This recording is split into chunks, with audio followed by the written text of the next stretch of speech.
Bonjour à tous. Eh bien, bonjour, merci d'être ici pour cette conférence sur l'impact de l'IA en formation. Peut-être pour me présenter rapidement, je suis Boris, je suis en charge des équipes commerciales pour TeachUp, notre société, notre technologie de e-learning qui aide à créer des formations, diffuser et piloter ces formations pour suivre cet impact-là. Et ma position de commercial me donne un rôle qui est assez intéressant puisqu'en fait, ça me permet de voir des projets extrêmement variés. Alors, on ne rentre pas dans le détail des projets puisqu'on ne fait pas l'implémentation, mais par contre, on voit les besoins et les évolutions du marché.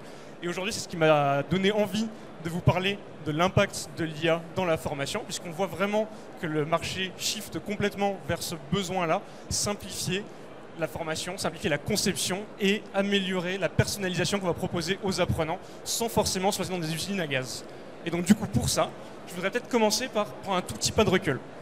On va parler de deux types d'intelligence artificielle. Alors, je vais commencer par l'IA générative, parce que c'est celle que tout le monde a dans la bouche en ce moment. Avec les chats GPT et consorts, on parle vraiment de cette IA qui va concevoir pour vous, qui va créer des textes, qui va créer des images. C'est un pan de l'IA. C'est vraiment l'IA qui va permettre de générer du contenu, de générer de la formation, en l'occurrence dans notre cas à nous. Mais ce n'est pas le seul. On va aussi parler d'IA prédictive. L'IA prédictive, c'est tout simplement des algorithmes qui vont faire des probabilités pour comprendre quel est le besoin de l'apprenant et lui proposer le bon contenu au bon moment avec la bonne profondeur. On va vraiment s'appuyer sur ces deux IA chez TeachUp pour augmenter l'impact de la formation. Dans un premier temps, je vous propose de commencer par l'IA prédictive. Et c'est vraiment notre cœur de métier, puisqu'en fait, cette IA prédictive, elle va nous permettre d'amener un nouveau KPIs dans la formation, de changer un petit peu le paradigme qui est de toujours piloter la complétion ou le temps passé sur la formation. En fait, on va rajouter le KPIs que vous voyez ici sur la gauche, qui est le taux de maîtrise. L'objectif n'est plus juste de terminer sa formation et de passer un temps optimal sur sa formation, il est de maîtriser les contenus, de faire en sorte qu'à un instant T, à la fin de la formation, l'apprenant est certes terminé, mais il ait maîtrisé l'ensemble des concepts qu'on lui a proposés. En revanche, l'objectif, c'est de faire en sorte que tous nos apprenants, grâce à la puissance du e-learning, rentrent par la même porte d'entrée, que tous nos apprenants sortent avec cette complétion totale et cette maîtrise, et donc cet impact de la formation, mais que le chemin qui va relier ces deux portes soit totalement personnalisé. Qu'un apprenant expert, comme c'est le cas de Gina en bleu, puisse aller rapidement dans sa formation et avoir peu d'interaction. Qu'un apprenant qui a besoin de plus d'interaction parce qu'il va avoir tendance à baisser en régime, à perdre son attention, puisse avoir un niveau d'interaction augmenté pour le maintenir concentré dans sa formation. Ou qu'un apprenant, par exemple comme Lucie ici, qui ne maîtrise pas forcément les contenus dès la première itération, puisse avoir de l'ancrage mémoriel. Et donc on va être capable d'identifier ces éléments grâce à cette IA prédictive qu'on évoquait tout à l'heure pour ajuster le bon niveau de formation en fonction des besoins de l'apprenant et faire en sorte qu'il optimise son taux de formation, mais toujours en ayant l'impact et donc la maîtrise totale de la formation à la fin de celle-ci. D'un point de vue apprenant, l'idée est vraiment d'avoir un contenu qui est linéaire, que ce soit transparent pour celui-ci. Il va avoir une expérience d'apprentissage fluide. Les écrans vont s'enchaîner de manière variée. On va avoir des textes, des vidéos, des processus, des formulaires, des outils sociaux. Le tout extrêmement interactif pour l'engager dans sa formation et être sûr que la formation l'impacte, sur des principes de neurosciences pour vraiment être sûr qu'il soit acteur de sa formation et pas uniquement consommateur de contenu. Et on va l'évaluer en permanence, le tester pour s'assurer qu'il a bien maîtrisé les contenus qu'on lui a proposés. Ensuite, on va être capable de pousser de l'ancrage mémoriel, de pousser des explications, de personnaliser ces explications en fonction des besoins. Et donc, on a un apprenant qui, lui, va suivre un chemin linéaire et donc naturel, mais son voisin en aura un différent et 14 000 de ses voisins pourraient en avoir un différent avec le même module de formation. En fait, on est sur un arbre décisionnel dont la branche va pousser en temps réel, en fonction des besoins que l'apprenant aura, et donc il va faire preuve à la technologie pour que la branche lui soit 100% personnalisée. Un tout petit peu de théorie pour comprendre vraiment quel est l'impact de l'intelligence artificielle dans ce que je vous partage aujourd'hui. L'IA prédictive, c'est un modèle probabiliste. Donc c'est vraiment des probabilités et c'est se dire, parmi les milliards de formations qu'on a vues sur le net ces dernières années, parmi les milliers qu'on a fait dans TeachUp avec nos apprenants, qu'on puisse comprendre en entrée qui est l'apprenant, quel est son profil, comment est-ce qu'il intervient, comment est-ce qu'il interagit avec sa formation, quel est son niveau, quel est son état aujourd'hui, est-ce qu'il est attentif ou pas. Donc c'est vraiment l'écran d'entrée. Et ensuite, les probabilités, elles vont calculer quel est le meilleur écran pour cet apprenant pour qu'il progresse. Et donc peut-être que pour un apprenant, ce sera un texte, pour un autre apprenant, ce sera une vidéo, peut-être que ce sera une question pour quelqu'un, peut-être que ce sera de l'ancrage mémoriel pour un autre. Et donc chacun aura son écran qui correspond le mieux et qui va l'aider à avoir le meilleur impact dans sa formation. Il interagit avec cet écran, avec cette formation, on analyse de nouveau et on recommence. Quel est l'écran qui va lui correspondre le mieux pour la suite de sa formation, et ainsi de suite, jusqu'à arriver à la fin de sa formation. Et donc on choisit, est-ce qu'il a besoin d'un cours, est-ce qu'il a besoin d'une question, est-ce qu'il a besoin d'un ancrage mémoriel. L'objectif est vraiment qu'il optimise son temps et qu'on optimise l'impact qu'on ait sur cet apprenant avec le meilleur équilibre possible dans son engagement et dans son temps de formation. D'un point de vue de conception, je parle à tous les concepteurs dans cette salle qui vont se dire mais est-ce que c'est une usine à gaz pour créer ça?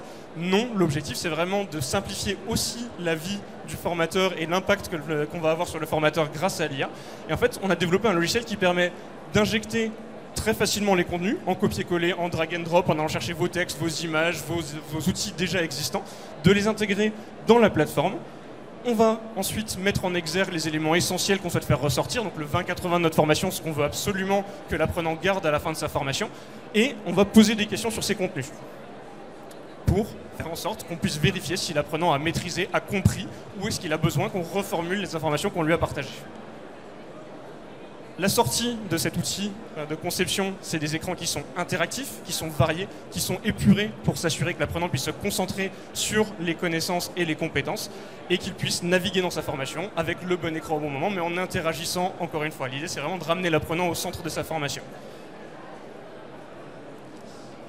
On passe maintenant à l'intelligence artificielle générative, puisqu'on parlait de simplifier la vie du concepteur avec un outil auteur simple et intuitif. On va aussi utiliser des outils d'IA générative pour aller plus loin. Point important sur cette IA générative, tout le monde en parle en ce moment, générer du contenu. Mais générer le bon contenu pour être sûr que le concepteur garde la main sur ces éléments de conception, mais qu'on puisse lui donner plus de pouvoir en allant chercher des informations additionnelles, des explications avancées, et puisse compléter son contenu. Donc comme on le voit dans la vidéo ici, le concepteur va simplement intégrer son contenu et ses éléments de formation. Il a un choix varié. Et ensuite, l'IA générative va venir en appui de cette création pour tester les connaissances. On va pouvoir, via des prompts qui sont entraînés pour être pédagogiquement cohérents et qu'ils puissent se nourrir du contenu qui a déjà été injecté par le concepteur, proposer tout simplement un mot, une consigne, une question éventuellement, qu'on va poser directement à l'IA générative, qui va s'en nourrir. Et en allant chercher, et j'insiste bien sur cet élément-là, en allant chercher les contenus que le concepteur a déjà intégrés dans sa formation, il va se nourrir de la tonalité utilisée dans la formation. Est-ce que vous avez utilisé de l'humour? Est-ce que vous êtes extrêmement sérieux? Est-ce que vous êtes très technique? Il va aussi vérifier que l'information n'est pas déjà présente dans le contenu. Et elle va générer des questions, des bonnes et des mauvaises réponses. Et surtout, elle va générer des explications avancées. Donc c'est quelque chose que le concepteur n'avait pas forcément prévu dans son cours, n'avait pas forcément comme connaissance dans sa boîte à outils. On va aller plus loin encore dans la formation pour augmenter la puissance du e-learning et de cette formation. Et ensuite, l'IA générative va intervenir à un deuxième niveau, qui est le niveau de l'apprenant. Une fois qu'on a généré notre contenu et qu'on a créé un maximum d'outils formatifs, on va vouloir communiquer avec l'apprenant et s'adapter à son contenu. Encore une fois, je reviens sur ce concept central, l'apprenant est le centre de la formation et c'est lui qui va vivre sa formation, qui va créer la formation qu'il va suivre. Puisque en fonction du temps qu'il passe de ses interactions, on va faire évoluer la vitesse. Et là, par exemple, on va tester notre apprenant. Dans ce test, l'apprenant hésite, l'apprenant va faire passer des réponses à gauche ou à droite. Il se trompe. L'IA générative va intervenir au niveau du feedback, en fait un coach en temps réel, pour contextualiser l'explication qu'on va proposer à notre apprenant et l'ajuster à ce qu'il a répondu.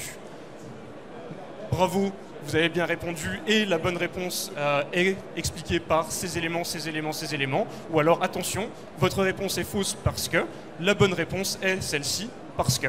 Et donc vraiment, l'apprenant a quelque chose, un retour sur son expérience et peut vraiment savoir qu'il est l'élément central de sa formation et que ce n'est pas simplement une formation linéaire qui est la même pour tous. Encore une fois, chacun a un élément qui lui correspond le plus possible. Un autre exemple sur une autre question, cette fois-ci l'apprenant est juste, on le félicite, on recontextualise, bravo, on l'encourage. J'en reviens à mon postulat de base et au titre de cette conférence, l'impact de la formation.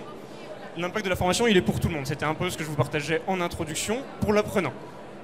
Pour l'apprenant, en contextualisant, en permettant à l'apprenant d'accélérer s'il comprend vite, ou alors en reformulant s'il ne maîtrise pas, on lui permet de se concentrer sur l'essentiel et donc de passer moins de temps sur sa formation. Quasiment 40% de temps d'écran économisé avec une compétence ISO. Donc les mêmes maîtrises, le même taux de maîtrise à la fin de sa formation que s'il avait fait une formation linéaire. Il a vu tous les écrans, il a la même maîtrise que son voisin, mais il a passé moins de temps sur sa formation et il a optimisé là où il plaçait son attention et là où il assignait son temps. Deuxième élément d'impact sur le concepteur. On va générer des milliers de chemins en quelques écrans et en quelques conceptions. On évite tout ce qui est arbre décisionnel ou technologie complexe pour ajuster la formation aux apprenants, puisque c'est l'IA qui va s'en charger, à la fois l'IA probabiliste et l'IA générative. Donc on va accélérer 10 fois la conception d'un module e-learning pour le même impact. Et finalement, l'impact il est aussi au niveau des entreprises, au niveau des apprenants et au niveau de la formation globale, puisque comme l'apprenant va plus vite, il peut se concentrer sur les éléments qui comptent, et notamment sur du blended learning en formation en présentiel, il a tous les éléments, il peut passer plus de temps sur les exercices avec un formateur, à se faire coacher. Donc il optimise l'impact global de sa formation en passant moins de temps sur l'écran, et surtout, et c'est vraiment l'élément central, on assure que la maîtrise est totale à la fin de sa formation. Il n'est pas juste allé au bout de sa formation, il a maîtrisé tous les outils, et il a eu les ancrages nécessaires en fonction de son besoin. J'espère que ces éléments vous ont apporté un petit peu de lecture sur l'intelligence artificielle et sur comment on peut l'utiliser dans la formation. Si vous voulez aller plus loin dans la thématique, on est au stand N30, juste à côté. N'hésitez pas aussi à scanner ce QR code si vous n'avez pas le temps de passer ou que vous voulez simplement plus d'informations pour échanger avec un expert TeachUp et sur l'intelligence artificielle et la pédagogie. Et je serais ravi de creuser le sujet avec vous. S'il y a encore des questions, je ne sais pas s'il me reste un petit peu de temps ou... Est-ce qu'il y a des questions? Est-ce que quelqu'un voudrait creuser un point? Est-ce que c'était très clair? Je fais aussi de l'adaptive présentation. Je fais en fait de l'adaptive learning. Je peux aussi répondre, réagir à vos questions. Oui?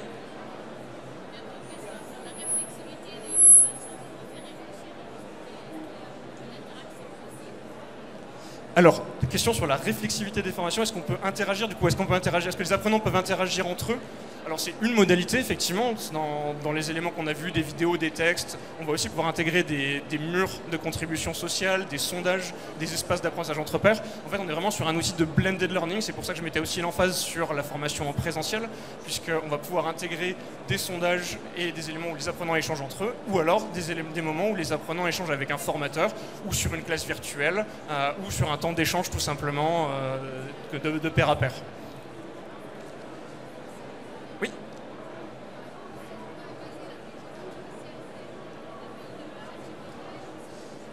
Alors, sur quoi est basée l'intelligence artificielle? Je remonte pour faire la dissociation. Voilà, je reviens à cette slide sur l'IA prédictive versus l'IA générative. IA générative, on intègre via des prompts des GPT, des modèles de langage, donc les chats GPT et consorts. Donc c'est vraiment basé sur les technologies du marché, donc soumis aux conditions générales d'utilisation des technologies du marché et vraiment basé sur ces technologies-là. En revanche, on a enrichi les technologies via des prompts qui ont des visées pédagogiques. Donc en fait, si on revoit la petite vidéo où on mettait simplement un petit mot ou une question et l'IA générait des questions, ce petit mot, il permet de générer une question pédagogiquement correcte parce que les prompts vont dire « Attention, va vérifier que le texte ne donne pas déjà cette réponse. Si le texte est humoristique, donnez une question humoristique. Si par contre on est très sérieux, donnez quelque chose de très, très sérieux. » Donc en fait, on enrichit la technologie du marché de manière pédagogique pour que ce ne soit pas juste un GPT ou un modèle de langage, mais que ce soit un modèle de langage qui réponde à une visée pédagogique. L'IA prédictive, donc les modèles probabilistes, là on est sur une technologie qu'on a développée en interne. C'est des centaines d'algorithmes de machine learning qui sont basés justement sur de l'IA prescriptive qui va à chaque fois comprendre, en fait chaque modèle de cette IA a un rôle spécifique, qui va comprendre comment l'apprenant interagit, va nourrir un profil apprenant et va ensuite utiliser ce profil apprenant pour personnaliser la suite des interactions. Et donc ça c'est vraiment une technologie en propre qu'on a développée chez TeachUp. Est-ce qu'on a d'autres questions? Eh bien, il ne me reste plus qu'à vous remercier pour votre attention. Et encore une fois, si vous avez d'autres questions, si vous voulez creuser un petit peu la thématique, stand N30 ou... Ah,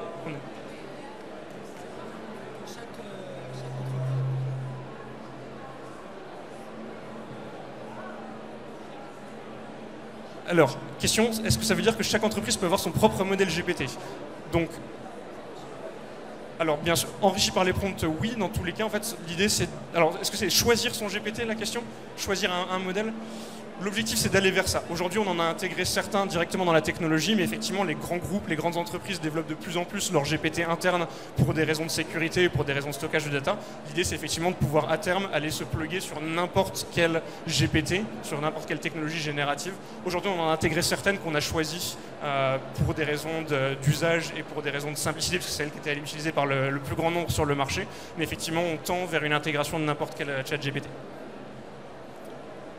Une autre question?